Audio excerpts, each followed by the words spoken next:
Hello everyone! I'm happy to be back with another video, and I'm happy to say that my channel is still alive.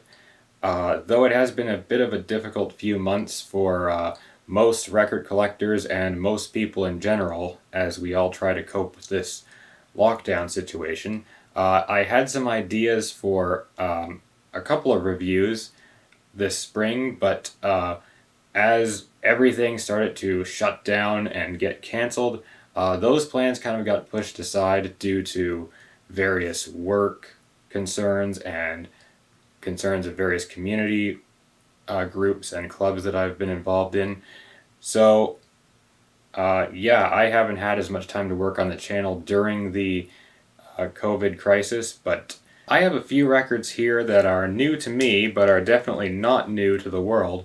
So before I try them out on my turntable, I'm going to go ahead and give them a wash.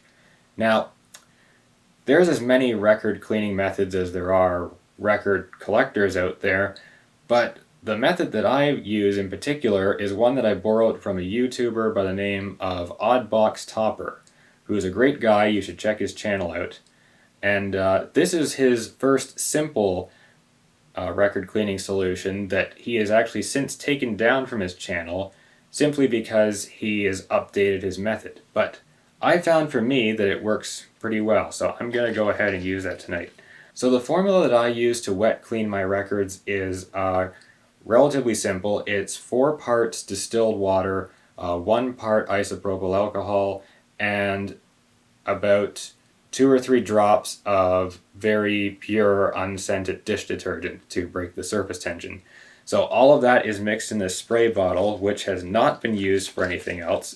Don't mix it in with garden cleaning residue.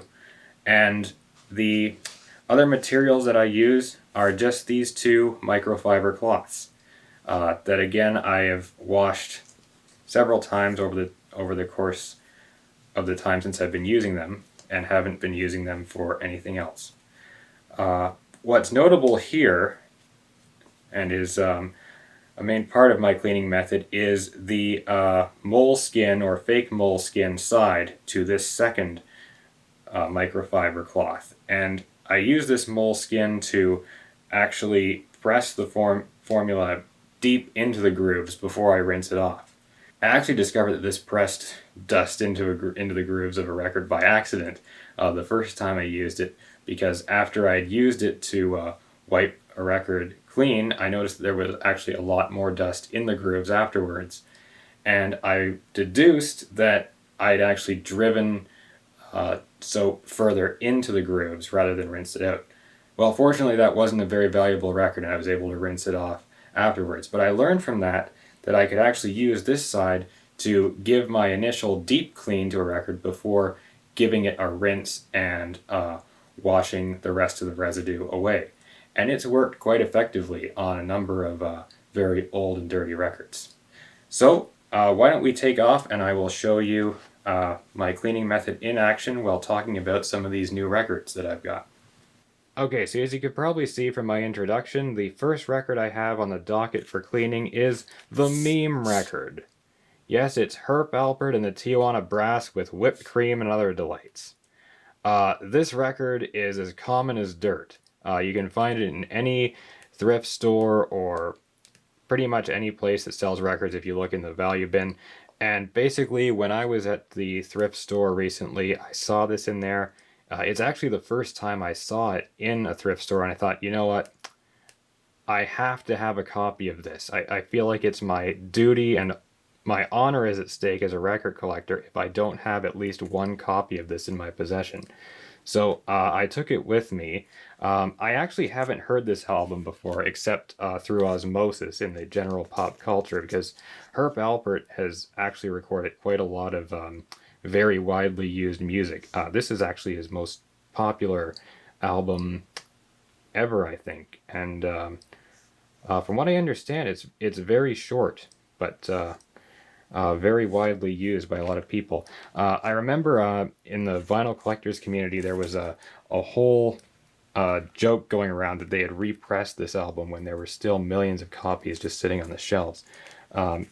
Anyway, so let's take it out and see what condition it's in. It's got a nice very transparent plastic sleeve, and oh my gosh. Look at that. Look at how off-center that label is. Look, you can even see where the hole should be on the label, and it is just, it's gone completely off-center. That's amazing. I've never seen a record with a label this far off-center. That is incredible. It's even touching the run-out groove. I've never seen that before. I think this record is valuable just for that. That is amazing. Anyway, I'm gonna go ahead and move things out of the way here. And what I do is I set my record down just here on this clean towel that I have. And I've only taken a quick look at these records, but they seem to be in varying degrees of good or bad shape. This one has some fingerprints on it, so I'm just going to go ahead and start doing my thing with cleaning. So what I do is I just start out. My method is to use 2 cloths, and the first one I put down over the label so that it doesn't get wet. I had to practice this over probably a few years of just being an idiot and doing trial and error before I got a method that didn't, you know, get stuff everywhere. So I take the spray bottle and I give it a good light spray. This is again mostly distilled water. It's 4 parts distilled water and 1 part 90% alcohol, and a few drops of just plain scent-free dish detergent. And so I'm just going to go around in a circular motion and rub it in real nice. I want to go over the areas with heavy fingerprints in them and get it deep into the grooves. This is not a complicated method at all. And probably a lot of record enthusiasts are making fun of me in the comments right now for doing it this way. But I don't mind. Comes with the territory. Okay, so I lather that in pretty well. And what I do here is I take my drying cloth and I just kind of give it a little wipe like that. So that just kind of starts to absorb the liquid. So that's my first round of cleaning. Kind of go around and dry it a little.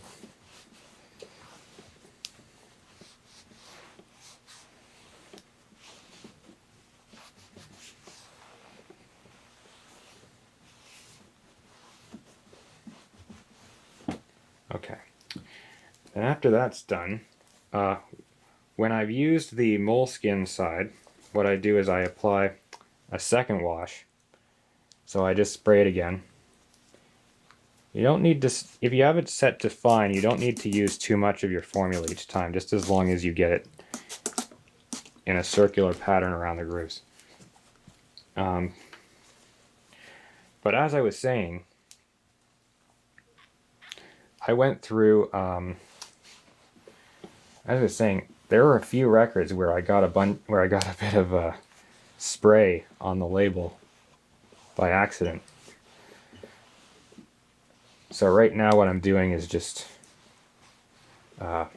using the microfiber side, and this is washing it again, kind of getting into the grooves, but not as deep. So this is kind of like, I found that this works as a rinse cycle of sorts, to kind of get a second wash into the grooves and get the water and liquid that I've got deeper into the grooves out, and rinse the rest of it off. Just go around, and I use this towel, this microfiber cloth, to dry. There you go. Yeah. I don't know. Alright, so I don't know if this will pick up well on the camera, but as you look, there's still some scratches there, but a bunch of the fingerprints are now gone. Man, that label is really off center, can't believe it. Okay, that looks better. I'm concerned about this scratch though. I just kind of noticed that. That's probably not going to play well. Well, we'll see. I'm not going to use my good cartridge on it.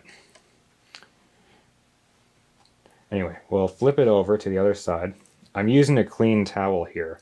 You don't want to use a towel that you've been using to dry off for days and days in the shower with this. Anyway, okay, this label looks better.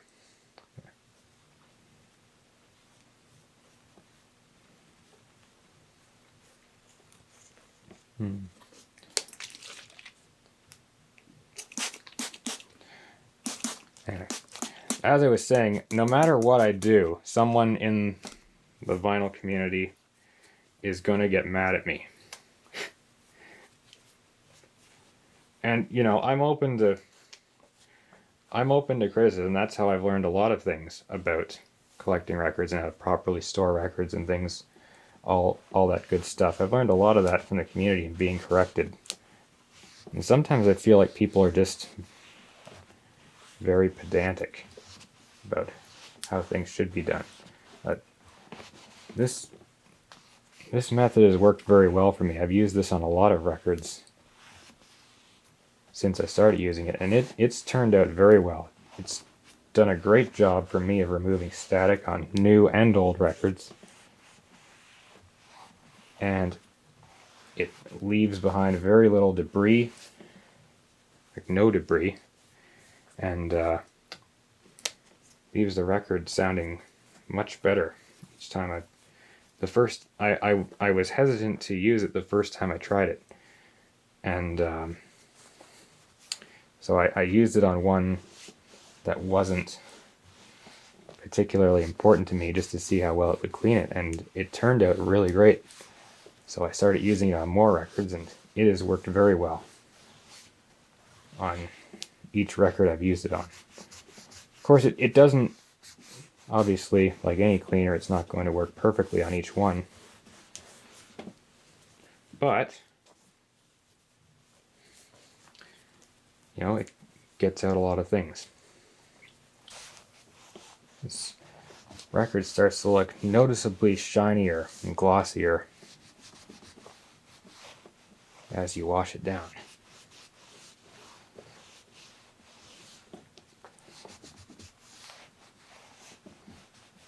There we go.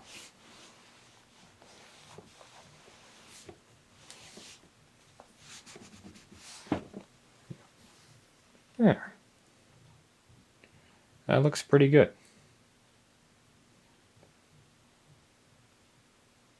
Yeah, I think this side is in better condition than the other one. Love Potion number 9, I recognize that one. Should be a fun record. So anyway, I'll just give it a final touch up and then I will put it aside to dry. One thing that I should mention here is that in between records I usually like to flip over the towel to the dry side so that when I get to work on the other one I'm starting with a dry surface again. Okay, while that record's drying, we've got a Canadian folk legend here next up. This is Gordon Lightfoot with the greatest hits album, Gord's Gold. He's looking pretty judgmental on the cover there. Probably knows what I did.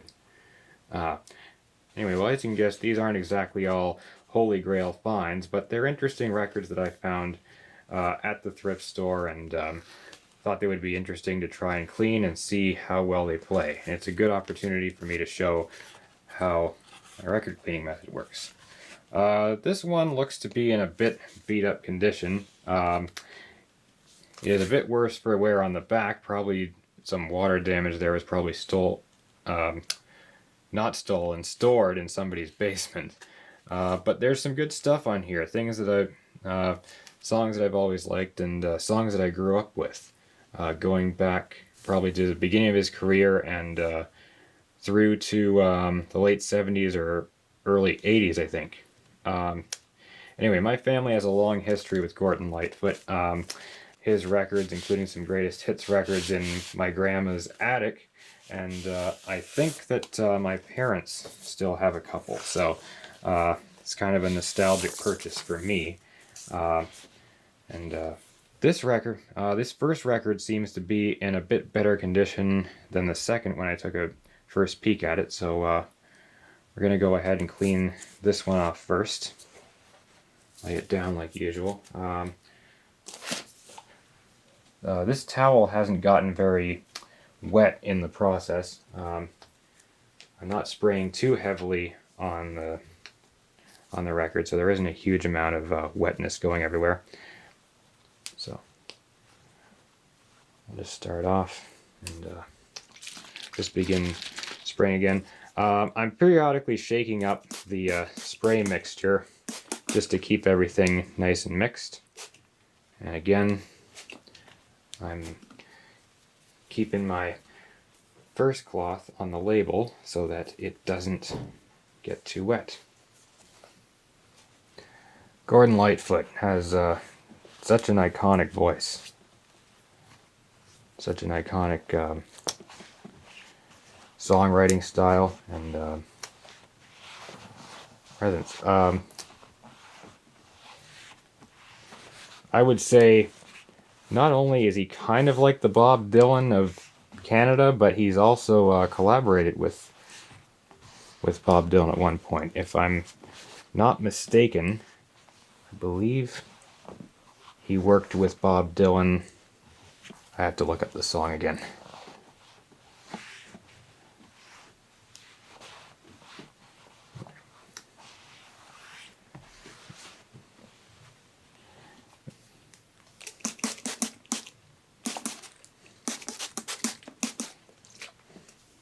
Yeah, this one has songs like Ribbon of Darkness on it, Song for a Winter's Night. All those are really excellent. Oh, and on here as well is the Canadian Railroad Trilogy. The Canadian Railroad Trilogy really is a problematic favorite of mine. The thing that I really like about the Canadian Railroad Trilogy is how it both praises the innovation and ingenuity of the Trans-Canada Railway, but also acknowledges the hardships and brutal conditions that the workers themselves faced while making it all possible for this massive nationwide infrastructure project to take place. You have this very beautiful song that abruptly ends with the lines, "Many are the dead men, too silent to be real." And it really is a humbling and harrowing counterpoint, and a very necessary one at that. One problem with the song, though, is its tendency to minimize the presence of the First Nations and Indigenous peoples of Canada in the lines such as the wild majestic mountains standing alone before the sun. I don't blame Gordon Lightfoot, of course, for this. This is just the common narrative that is kind of baked into the psyche and has been for many, many years, in which we've really only recently worked to kind of analyze critically.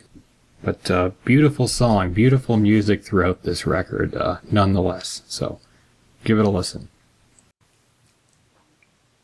I'm going to go ahead and flip this over to the other side. Affair on 8th Avenue. I don't recognize that one. I might have heard it before. Steel Rail Blues, Wherefore and Why, Bitter Green, Early Morning Rain. These are all great.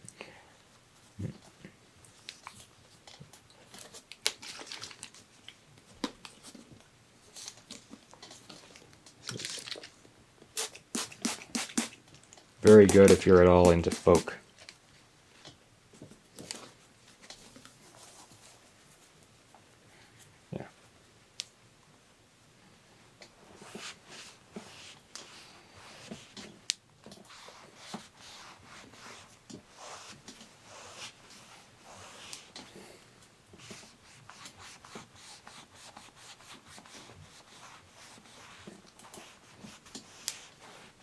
Should probably take this off the table. It's rocking pretty wildly.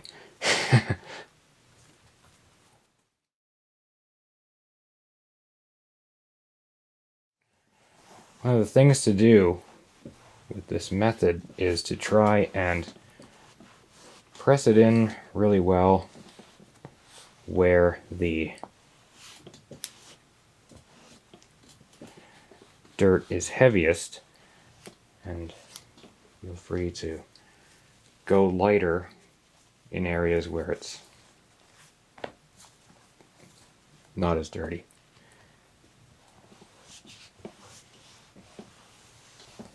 So the alcohol in this really helps it to evaporate a little bit. And as I said before, the little drop of dish detergent helps to break the surface tension and get it deeper into the grooves. I don't know if it's the best formula, but it works pretty well. What I may consider doing is trying to get my hands on some actual commercial grade record cleaning formula and compare the difference. Anyway, that's that one. It's looking better. Still some mild scuffs around the edge. Probably been played on an automatic changing turntable. Looks, despite a few scuffs, looks pretty good. I'll put that one away and get the other disc out. Now,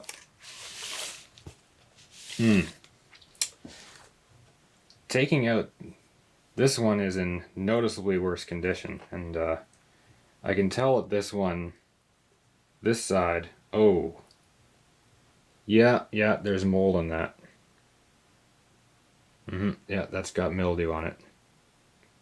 Okay. Yeah, this is definitely a dollar record. Yeah, I didn't go into this expecting treasures. This record, I got both these discs for $1, so I was kind of just taking a gamble along with other things that I was buying. See what I got. So this record looks the worse for wear than the other one, and it looks like it was the one that was exposed to water damage on the rear side. So for this one, I don't know how much I'm going to be able to do, especially when it comes to the bit of mold or mildew on side 4, or side 3 actually. I haven't really tested this method on mildew yet, so this is going to be the first time for me and for you to see how well it works on mildew. So I'm going to go ahead and start with the more clean side. These cloths, you might be worried that I'm reusing damp cloths on records that I'm supposed to be cleaning anew. That may be an issue if you're really a purist. I find that I can do a few records, about 4 or 5, before I need to let them really dry out and give them a good clean, rinse out the cloths, that is. But aside from that, I find that I can do a few records at a time before I need to let my cloths be cleaned and dry. So I'm just working the solution into the grooves here with the moleskin. This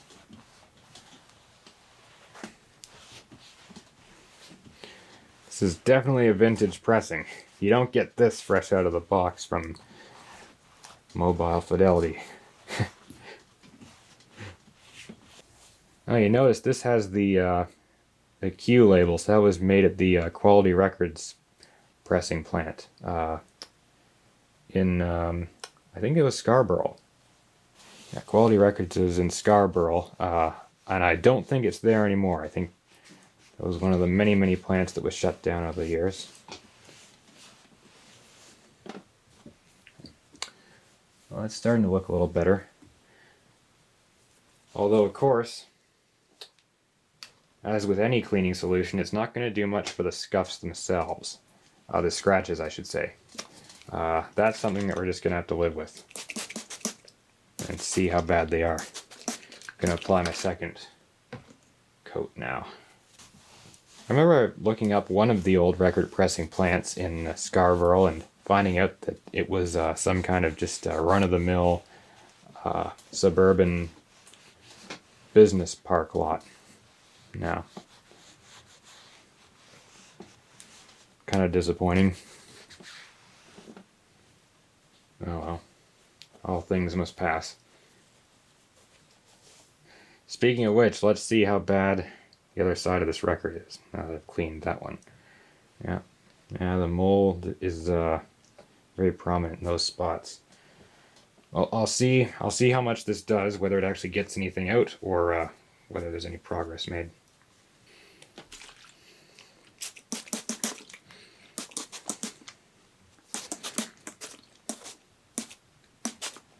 I'm gonna give it a really heavy dose here.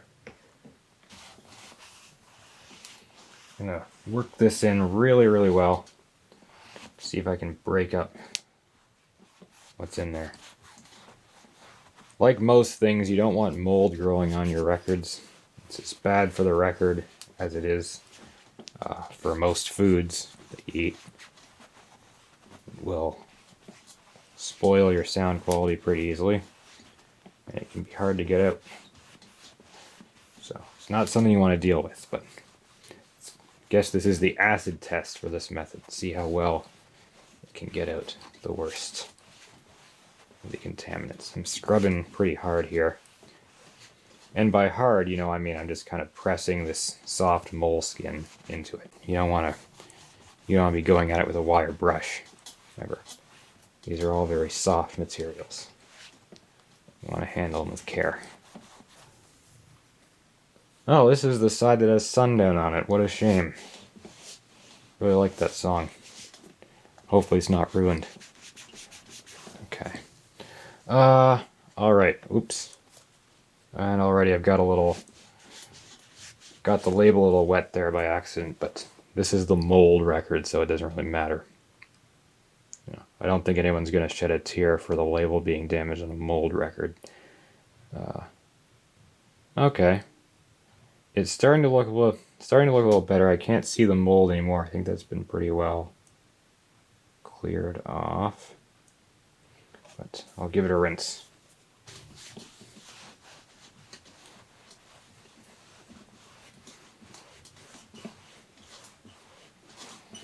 You can smell the alcohol in this, and it makes you really feel like you're doing something. Alright. You can see this is going to be far from perfect because this record is kind of in rough shape, but we'll see if it makes any progress. Obviously, I haven't played this yet. I never play thrift store records until I've had the chance to clean them, which is why I want to highlight this cleaning method.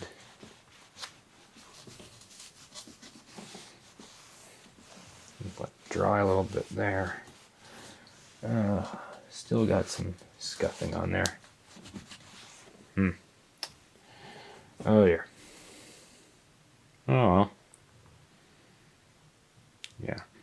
So you need to be careful you don't soak your label. But anyway. This one looks improved. The mold certainly seems like it's gone, although I'll have to check when it dries. Certainly a significant amount of scuffing around the outer tracks there, which is going to affect play pretty badly probably, unless I just get really lucky. Anyway, we shall have to see how that turns out. And I'll see how well it got rid of it once it dries.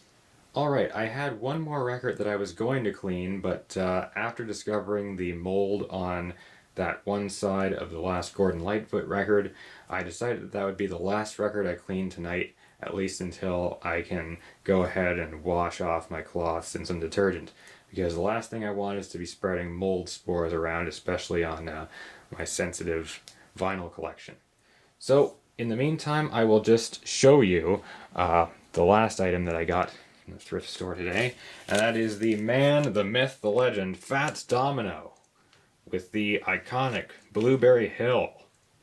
Yeah, this is a really big selling record, got a lot of good stuff on here. Blueberry Hill, I'm in the mood for love, Ain't That a Shame, So Long, really great stuff.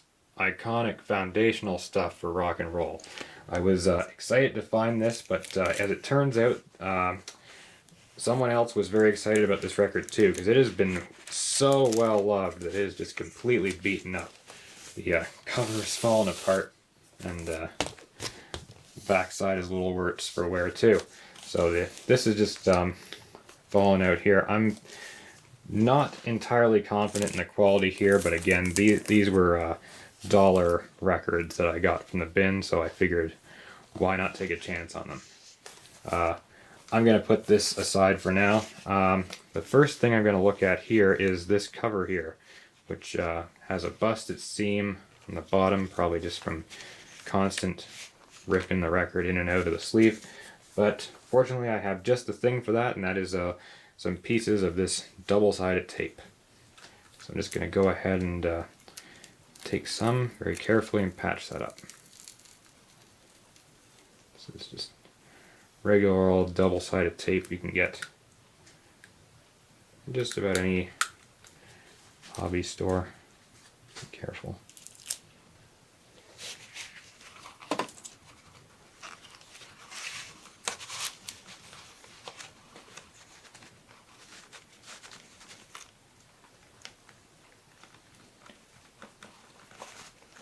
Once again, I can't do this without imagining what someone on the internet is going to say about me. It's not how you tape the record.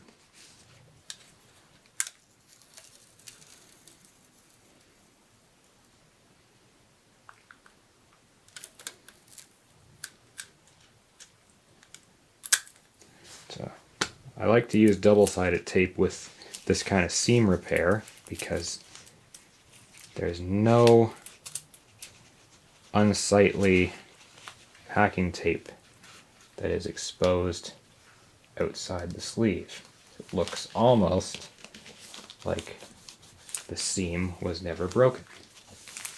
There. There. This is very sticky. That should hold very well. Hopefully it doesn't break on me right away. Yeah. Well, looks good. Not happy with what happened here. Somebody tore this thing apart. Gee whiz. Anyway. Yeah, is there a date on this? Woof. Okay. Man, there are fingerprints all over that. Gee whiz, look at all those scuffs. This one song here was really well loved by someone, because there is a ring of scratches around that entire thing. Let the four winds blow. Wow. Okay. Someone really let it rip on there. The other side is, oh, that is just as beat up. Yeah, well, I will say this. Someone really loved this record. In the meantime, once I get my equipment back in order, I'm going to go ahead and try to clean this up properly and use my less expensive cartridge to see how well it can actually play. But anyway, I would hope that there's some good music on this that you can actually still enjoy somewhat, but anyway, I'm not too terribly hopeful, but I could be surprised. Okay, now that I've finished cleaning the records, it's time to see how they sound. But before I do that, I'm going to swap cartridges, because what I have on my turntable now is my good cartridge. This is the one that I got as a Christmas present in 2018, so I've had it actually for just over a year. This is the VM 540ml by Audio-Technica, and it is a superb cartridge. But the reason I'm swapping it out, just going to reach across here. The reason I'm swapping it out is because it doesn't play well with damaged records. That is to say, records that are in rougher shape. And the reason for that is because the Audio-Technica is a microline stylus. Or it has a microline stylus on it. And so it has a very fine and narrow point of contact, and which makes it great at data retrieval. It's fantastic in terms of detail and imaging, but it also picks up many of the flaws on a record, and is often more prone to sounding a little worse when it comes to records that are scuffed or things like that. So we don't want to use the fine china on something that could potentially be damaged. So I'm swapping it out for this trusty Grado Green, which has an elliptical stylus and plays nicer with rougher grooves. Actually, this is an upgrade. This one has a Grado Blue stylus in a Grado Green shell. So it has the hardware of a Grado Green and a stylus of a Grado Blue because the green wore out after a little while. That's a whole other story. So what I'm doing here is just adjusting the tracking force on the Grado so that it tracks correctly, because the Audio-Technica and the Grado both have different weights and track at a different ideal tracking force. So the Audio-Technica tracks at 2 grams and the Grado Green tracks at 1.5. I've actually started setting it at 1.75 because I find that it tracks a little better that way. So yeah, just making sure that it's all tuned up and ready to go. I actually could have done a review of the VM540 cartridge when I got it, but I ended up not doing so because I really would only be comparing it to the cartridges I've had before, and it seemed like in such an entirely different league compared to the Grado and the Nagaoka and other cartridges that I've used, which are all fantastic cartridges that track exceptionally well. You can check out my reviews of those. But the Audio-Technica microline cartridge just felt like comparing, say, a BMW to a Toyota Corolla. Both are great cars for their own purposes, and both are deserving of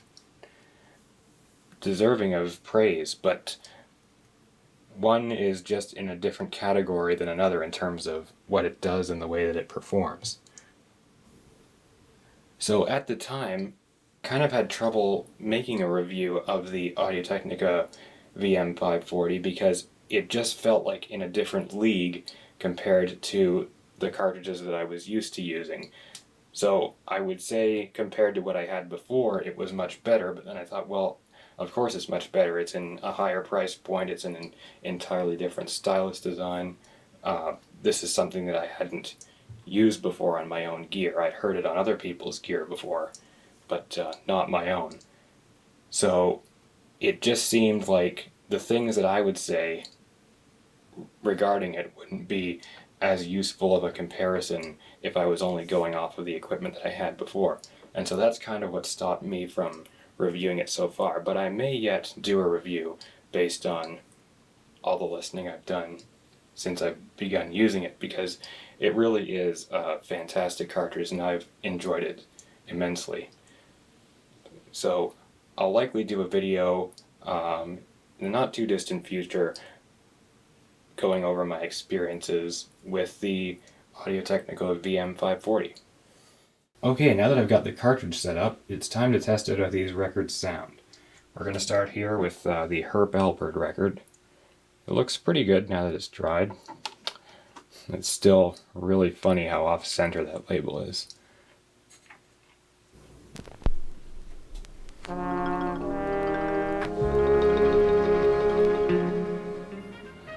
This one actually sounds quite decent. One of the things that I'm noticing from listening to it is just how many familiar tunes Herb Alpert composed that have percolated into the popular culture but have never really been associated with him.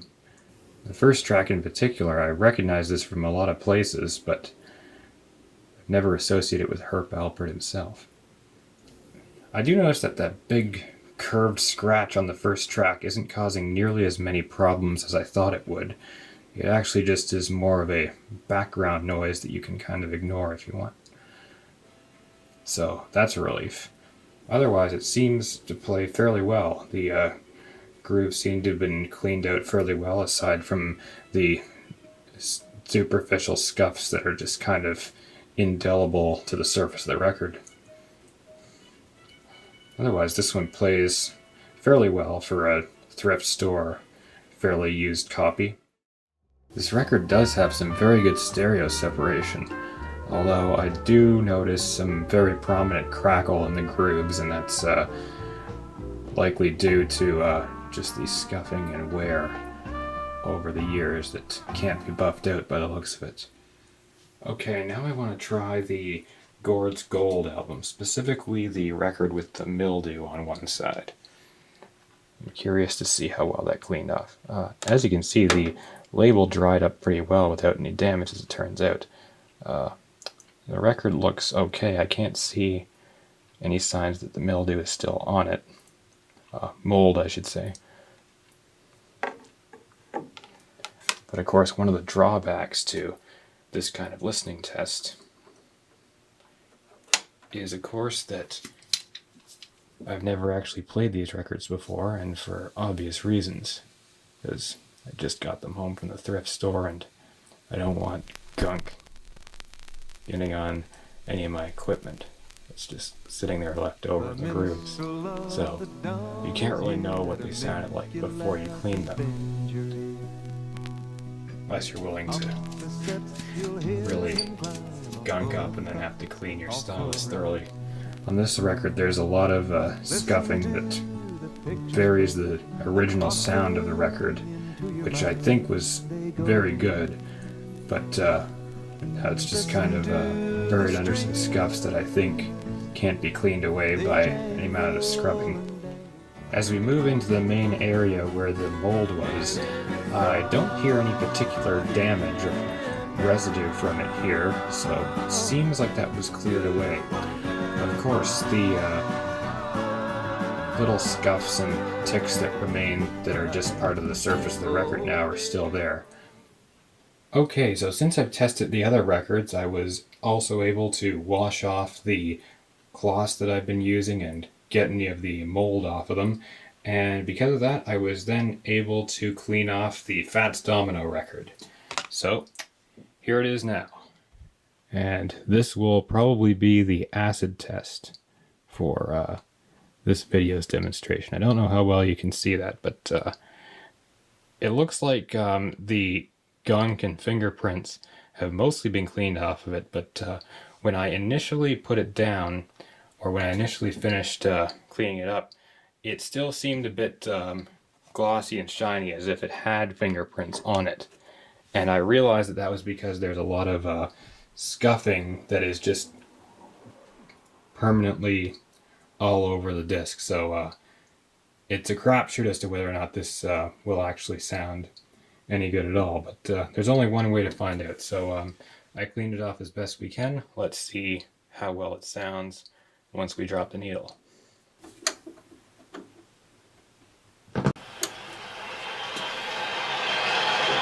And my first thought with this record is, oh wow, it's a live album, I didn't realize.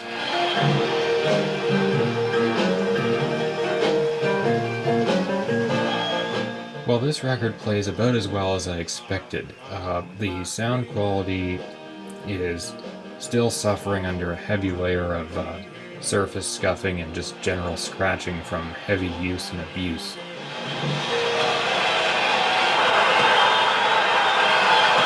Right at the end of Blueberry Hill, you can really hear a pop that's repeated from a big scratch across that whole area of the record.